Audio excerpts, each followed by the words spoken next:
So currently, I don't know if you can hear it, but I'm in the middle of a hurricane.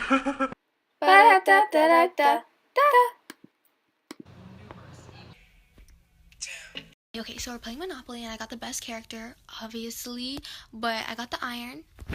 Skr.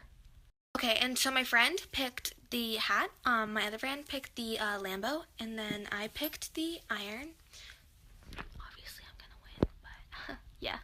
And when I say my friend picked those characters, I mean I picked those characters because I'm literally by myself right now. I had no friends. Hey mom, do you want to play Monopoly? No. Okay.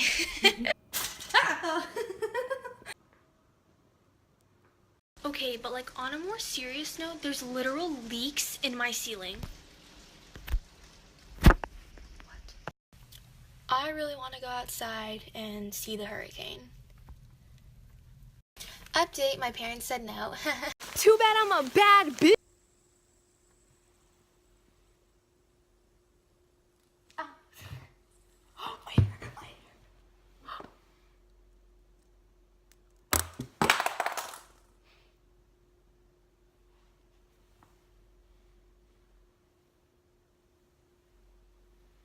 I've